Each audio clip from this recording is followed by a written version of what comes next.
ಪ್ರಿಯ ವಿದ್ಯಾರ್ಥಿಗಳೇ ನಮಸ್ಕಾರ.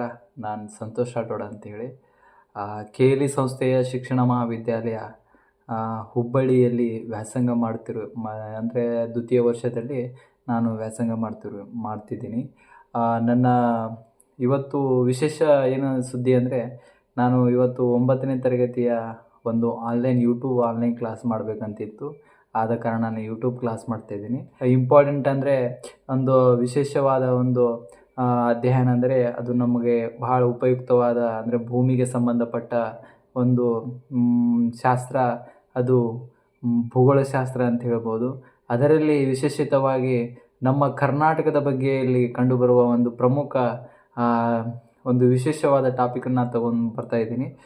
ಇದಕ್ಕೆಲ್ಲ ನನ್ನ ಮಾರ್ಗದರ್ಶಕರು, ನನ್ನ ನೆಚ್ಚಿನ ಗುರುಗಳು, ಅಂದರೆ ಅವ್ರು ಹೇಳಿದ್ರು ಒಂದು ಯೂಟ್ಯೂಬ್ ಕ್ಲಾಸ್ ಮಾಡು, ಚೆನ್ನಾಗಿ ಮಾಡ್ತೀಯ, ಹಂಗೆ ಹಿಂಗೆ ಅಂತೇಳಿ ಎಲ್ಲ ಸಜೆಷನ್ ಕೊಟ್ಟರು.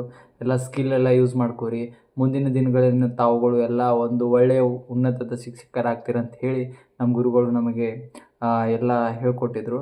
ಆದ ಕಾರಣ ನಾನು ಒಂದು ಚಿಕ್ಕದಾಗಿ ಒಂದು 5 ನಿಮಿಷದ ಒಂದೊಂದು ವಿಡಿಯೋ ಮಾಡ್ತಾಯಿದ್ದೀನಿ. ಅದ್ರ ಬಗ್ಗೆ ನಿಮಗೆ ಸಂಪೂರ್ಣವಾಗಿ ಮಾಹಿತಿ ಬೇಕಾದರೆ ನನ್ನ ಯೂಟ್ಯೂಬ್ ಚಾನಲ್ ಶ್ರೀ ಗೋಲ್ಡ್ಮ್ಯಾನ್ ಚಾನಲ್ಗೆ ಯೂಟ್ಯೂಬ್ ಚಾನಲ್ ಅಂತ ಐತಿ. ಅದಕ್ಕೆ ತಾವುಗಳು ಸಬ್ಸ್ಕ್ರೈಬ್ ಆಗಿ, ಹಾಗೂ ತಮ್ಮ ಇತರೆ ಫ್ರೆಂಡ್ಸ್ಗಳಿಗೆ ಏನೇ ಒಂದು ತೊಂದರೆಯಲ್ಲಿ ಕಂಡು ಬಂದಿದ್ದಲ್ಲಿ ಅಂಥ ಒಂದು ವಿಡಿಯೋವನ್ನು ನಾನು ಮಾಡ್ತಾ ಇರ್ತೀನಿ. ಅಂದರೆ ಅಂದರೆ ಮುಂದೆ ಬರುವ ಎಲ್ಲ ವಿಷಯಗಳ ಬಗ್ಗೆ ಸಂಪೂರ್ಣವಾಗಿ ಮಾಹಿತಿ ಕೊಡ್ತೀನಿ ಅಂಥೇಳಿ ನಾನು ಕೇಳ್ಕೊತೀನಿ. ಈಗ ಮೊದಲನೇದಾಗಿ ಅಂದರೆ ಕರ್ನಾಟಕದಲ್ಲಿ ನಾವು ಭೂಗೋಳಶಾಸ್ತ್ರದ ಬಗ್ಗೆ ಅಧ್ಯಯನ ಮಾಡೋಣ. ಇದು ಅಂದರೆ ಕರ್ನಾಟಕ ಅಂದರೆ ಇದು 9ನೇ ತರಗತಿಯಲ್ಲಿ ಕಂಡುಬರುವ ಒಂದು ವಿಶೇಷವಾದ ಟಾಪಿಕ್ ಅಂದರೆ ಅದು ಕರ್ನಾಟಕದ ಬಗ್ಗೆ. ಟಾಪಿಕ್ ಅಂದರೆ ಎಲ್ಲರಿಗೂ ಗೊತ್ತಿರುವುದು, ತಾವುಗಳು ಎಲ್ಲ ಉಪಯೋಗಿಸ್ತೀರಿ ಅಂದರೆ ಹೇಳ್ತಾ, ಅಂದರೆ ಯಾವ ರೀತಿ ಅಂದರೆ ಕನ್ನಡ ನಾಡಿನ ಜೀವನಿಧಿ ಕಾವೇರಿ ಅಂತ ಹೇಳ್ತೀವಿ. ಅದೇ ರೀತಿ ಕರ್ನಾಟಕದ ಒಂದು ಸಾರಿಗೆ ವ್ಯವಸ್ಥೆ ನಾವು ಕರ್ನಾಟಕದ ಜೀವನಾಡಿ ಅಂಥೇಳಿ ನೋಡ್ತೀವಿ. ಅದೇ ರೀತಿಯಾಗಿ ಇವತ್ತಿನ ತರಗತಿಯಲ್ಲಿ ಕರ್ನಾಟಕದ ಸಾರಿಗೆ ವ್ಯವಸ್ಥೆ ಬಗ್ಗೆ ಅಧ್ಯಯನ ಮಾಡೋಣ ಅಂಥೇಳಿ, ಇದು ಸಾರಿಗೆ ಪಾಠ ಮಾಡೋಕ್ಕಿಂತ ಮುಂಚೆ ನಾನು ಒಂದೆರಡು ಪ್ರಶ್ನೆಗಳು ಕೇಳ್ತೀನಿ. ಅಂದರೆ ಸಾರಿಗೆ ವ್ಯವಸ್ಥೆ ಯಾವ ವಲಯಕ್ಕೆ ಸೀಮಿತವಾಗಿದೆ ಅಂತ ಕೇಳ್ತೀನಿ. ಹೇಳ್ತೀರಾ ವಿದ್ಯಾರ್ಥಿಗಳೇ? ಪ್ಲೀಸ್ ಹೇಳಿ ದಯಮಾಡಿ. ಎಸ್, ಅಂದರೆ ಸಾರಿಗೆ ವ್ಯವಸ್ಥೆ ಇದು ಸೇವಾ ವಲಯಕ್ಕೆ ಸೀಮಿತವಾಗಿರುವ ಒಂದು ಮಹತ್ವದ ಘಟ್ಟವಾಗಿದೆ. ಅದರಲ್ಲಿ ಪ್ರಾಥಮಿಕ ವಲಯವಾಗಿ ನೋಡೋದಾದರೆ ಕೃಷಿಯನ್ನು ನೋಡ್ತೀವಿ, ದ್ವಿತೀಯ ವಲಯವನ್ನು ನೋಡೋದಾದರೆ ಕೈಗಾರಿಕೆಯನ್ನು ನೋಡ್ತೀವಿ, ಹಾಗೆ ತೃತೀಯ ವಲಯದಲ್ಲಿ ನಾವು ಸಾರಿಗೆ ವ್ಯವಸ್ಥೆ ನೋಡ್ತೀವಿ. ಅಂದರೆ ಅದು ಸೇವಾ ವಲಯದಲ್ಲಿ ಕಂಡುಬರುವ ಒಂದು ಸಾರಿಗೆ ವ್ಯವಸ್ಥೆ. ಅದು ಬ್ಯಾಂಕಿಂಗ್ ಆಗಿರ್ಬೋದು, ಶಾಪಿಂಗ್ ಆಗಿರ್ಬೋದು, ಇನ್ನಿತರೆ ಆಗಿರ್ಬೋದು. ಈ ಪ್ರಮುಖವಾಗಿ ಸಾರಿಗೆ ಅರ್ಥ ನೋಡೋಣ. ಸಾರಿಗೆ ಅರ್ಥ ಎಂದರೆ ಇದು ಸರಕುಗಳ ಸಾಗಾಟನೆಯ ಜೊತೆಗೆ ಪ್ರಯಾಣಿಕರು ಒಂದು ಸ್ಥಳದಿಂದ ಇನ್ನೊಂದು ಸ್ಥಳಕ್ಕೆ ನಿಖರವಾಗಿ ಪ್ರಯಾಣಿಸುವುದನ್ನು ನಾವು ಸಾರಿಗೆ ವ್ಯವಸ್ಥೆ ಅಂತ ಹೇಳ್ತೀವಿ. ಈಗ ಎಕ್ಸಾಂಪಲ್ ನೋಡೋಣ. ಏನಂತ ಹೇಳಿದ್ವಿ? ಸರಕುಗಳು ಸಾಗಾಟನೆ ಮಾಡುವಾಗ ಅದರ ಜೊತೆಗೆ ಪ್ರಯಾಣಿಕರು ಸಹ ಒಂದು ಸ್ಥಳದಿಂದ ಮತ್ತೊಂದು ಸ್ಥಳಕ್ಕೆ ಪ್ರಯಾಣಿಸುವುದಂದರೆ ಹೋಗುವುದನ್ನು ನಾವೇನಂತ ಕರಿತೀವಿ? ಸಾರಿಗೆ ವ್ಯವಸ್ಥೆ ಅಂತ ಕರಿತೀವಿ. ಹಾಗಾದರೆ ಅದು ಯಾವ್ಯಾವ ಥರ ಇರ್ಬೋದು? ಎಕ್ಸಾಂಪಲ್ ನೋಡೋಣ. ಉದಾಹರಣೆ ಯಾವುದಂದರೆ, ಈಗ ಗ್ರಾಮೀಣ ವ್ಯವಸ್ಥೆಯಿಂದ ನಾವೇನು ಮಾಡ್ತೀವಿ? ಸಿಟಿಗೆ ಹೋಗ್ತೀವಿ, ಅಂದರೆ ನಗರ ಪ್ರದೇಶಕ್ಕೆ ಹೋಗ್ತೀವಿ. ಯಾವ ಮಾರ್ಗದಿಂದ ಹೋಗ್ತೀರಿ ಸರ? ಹೇಳ್ಬೋದು ರೀ ಸರ್, ನಾನು ನಡ್ಕೋತ ಹೋಗ್ತೀನಿ ರೀ. ಹೌದು, ನಡ್ಕೋತ ಹೋಗ್ಬೋದು. ಆದರೆ ನಾನೇನು ಹೇಳ್ತಾ ಇದ್ದೀನಿ, ಒಂದು ಪ್ರದೇಶದಿಂದ ಇನ್ನೊಂದು ಪ್ರದೇಶಕ್ಕೆ ಅಂದರೆ ಸಾರಿಗೆ ವ್ಯವಸ್ಥೆಯನ್ನು ಕಲ್ಪಿಸಿಕೊಂಡು ನಾವು ಸಾರಿಗೆ ಹೋಗೋದನ್ನು ನಾವೇನಂತ ಕರಿತೀವಿ? ಸಾರಿಗೆ ವ್ಯವಸ್ಥೆ ಅಂತ ಕರಿತೀವಿ. ಹಾಗೆ ಅಂದರೆ ಈಗ ನಗರದಿಂದ ಅಂದರೆ ಇಲ್ಲೇ ಏನಾದ್ರು ಉಳುಮೆ ಮಾಡಿ ಕೃಷಿ ಮಾಡ್ತೀರಿ. ಕೃಷಿ ಮಾಡಿದ ಮೇಲೆ ಏನು ಮಾಡ್ತೀರಿ?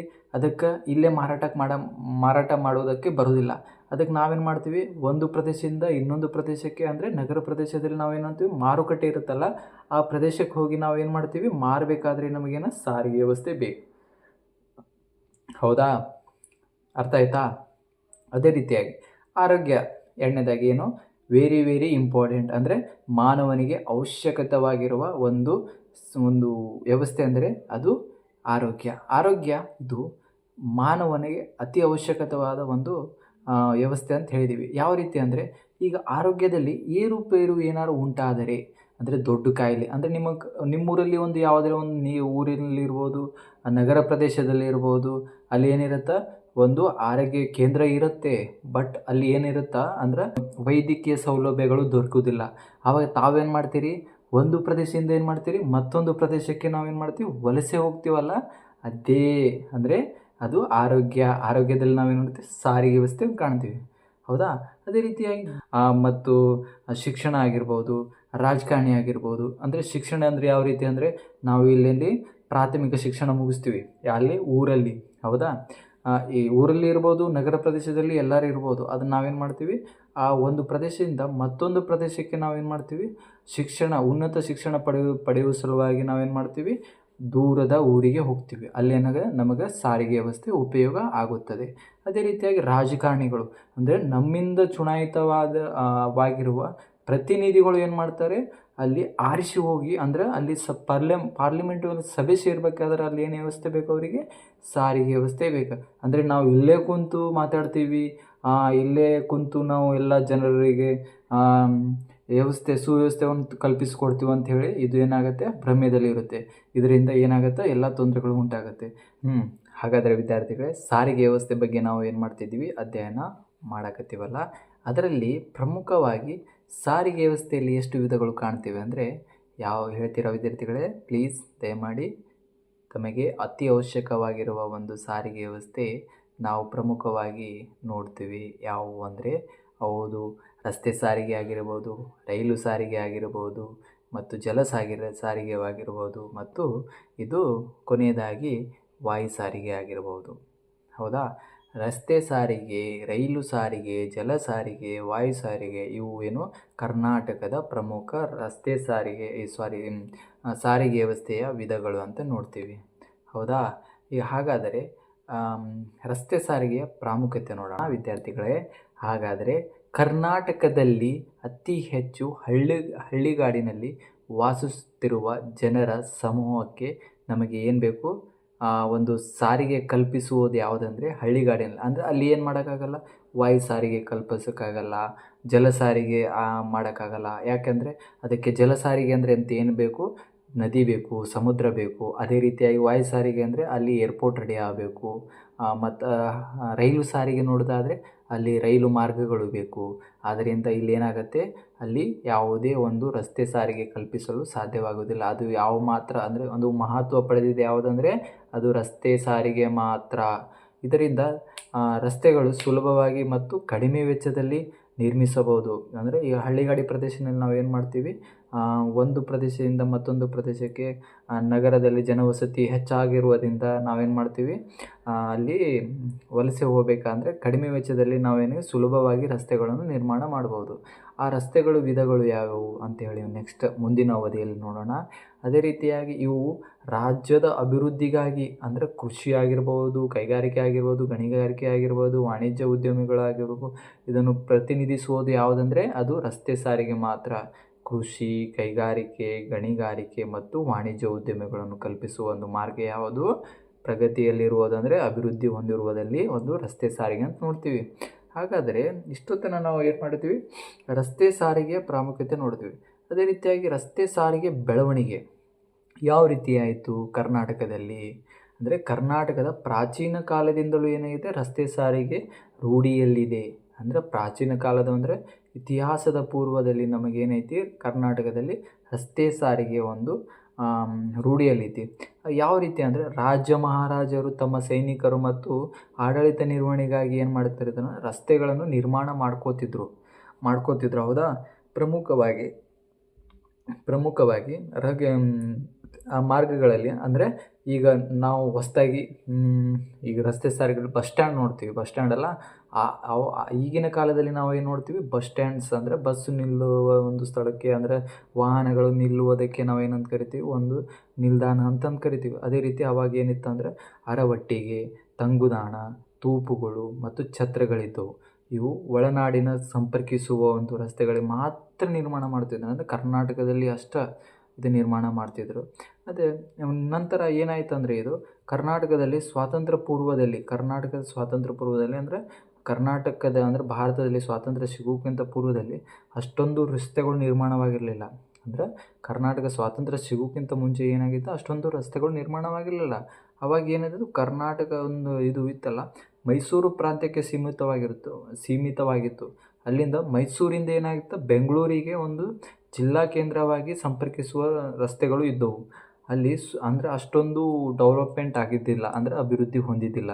ಅದು ನಂತರ ಸ್ವಾತಂತ್ರ್ಯ ನಂತರ ಏನಾಯಿತು, ವಿಶಾಲ ಮೈಸೂರು ರಾಜ್ಯ ನಿರ್ಮಾಣ ಆದಮೇಲೆ ಇದು 1961ರಲ್ಲಿ ಒಟ್ಟು 43,182 ಕಿಲೋಮೀಟರ್ ಉದ್ದದ ರಸ್ತೆಗಳಿದ್ದವು. ಹೌದಾ. ನಂತರ ಏನಾಯಿತು ಅಂದರೆ ಇದು ಪ್ರಸ್ತುತ ದಿನಗಳನ್ನು ನೋಡೋದಾದರೆ 2,31,062 ಕಿಲೋಮೀಟರ್ ಇದು ಏನಾಗಿದೆ, ರಸ್ತೆ ನಿರ್ಮಾಣ ಹೊಂದಿದೆ. ಎಷ್ಟು?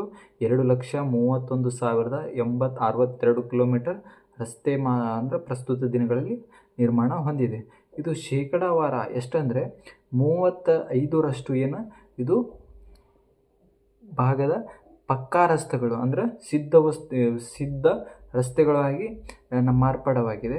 ಅದೇ ರೀತಿಯಾಗಿ 64.30 ಭಾಗದಷ್ಟು ಕಚ್ಚಾ ರಸ್ತೆಗಳಾಗಿ ಇದು ಏನಾಗಿದೆ, ಬೆಳವಣಿಗೆ ಹೊಂದಿದೆ. ಇತ್ತೀಚಿಗೆ ದಿನಗಳಲ್ಲಿ ಗುಣಮಟ್ಟದ ಪ್ರಗತಿಯಲ್ಲಿರುವ ರಸ್ತೆಗಳು ನಿರ್ಮಾಣವಾಗ್ತಿದೆ. ಇದು ಇವತ್ತಿನ ರಸ್ತೆ ಸಾರಿಗೆ ಬೆಳವಣಿಗೆ ನೋಡಿದ್ದೀವಿ. ತದನಂತರ ಮುಂದಿನ ಅವಧಿಯಲ್ಲಿ ರಸ್ತೆ ಸಾರಿಗೆ ವಿಧಗಳ ಬಗ್ಗೆ ಅಧ್ಯಯನ ಮಾಡೋಣ ಸಂಪೂರ್ಣವಾಗಿ. ಅದು ಯಾವ ರೀತಿ ಬೆಳವಣಿಗೆ ಹೊಂದಿದೆ ಅಂತೇಳಿ. ಕರ್ನಾಟಕದ ರಸ್ತೆ ಸಾರಿಗೆಗಳಲ್ಲಿ 4 ಪ್ರಕಾರಗಳನ್ನು ನೋಡ್ತೀವಿ. ಒಂದು ರಾಷ್ಟ್ರೀಯ ಹೆದ್ದಾರಿ, ಒಂದು ರಾಜ್ಯ ಹೆದ್ದಾರಿ, ಒಂದು ಜಿಲ್ಲಾ ಹೆದ್ದಾರಿ ಹಾಗೂ ಗ್ರಾಮೀಣ ರಸ್ತೆಗಳು. ಇವು ಪ್ರಮುಖವಾಗಿ ಕರ್ನಾಟಕ ರಸ್ತೆ ಸಾರಿಗೆ 4 ವಿಧಗಳು. ಮುಂದಿನ ಅವಧಿಯಲ್ಲಿ ನೋಡೋಣ. ಇಲ್ಲಿಯವರೆಗೆ ನನ್ನ ವಿಡಿಯೋಗಳನ್ನು ತಾವುಗಳು ಅಂದರೆ ನನ್ನ ಕ್ಲಾಸ್ಗಳನ್ನು ಸಂಪೂರ್ಣವಾಗಿ ತಾವುಗಳು ಪಡೆದುಕೊಂಡಿದ್ದೀರಿ ಅಂತ ಭಾವಿಸ್ತೀನಿ. ಮುಂದಿನ ಅವಧಿಯಲ್ಲಿ ಮತ್ತೆ ಸಿಗೋಣ. ಈ ತರಗತಿಯನ್ನು ಪ್ರಾರಂಭ ಮಾಡ್ತಿದ್ದೀನಿ. ಅಂದರೆ ಈಗ ನೆಕ್ಸ್ಟ್ ಬರ್ತಾ ನಾನು ತರಗತಿಗಳನ್ನು ಮಾಡ್ತಾಯಿರ್ತೀನಿ.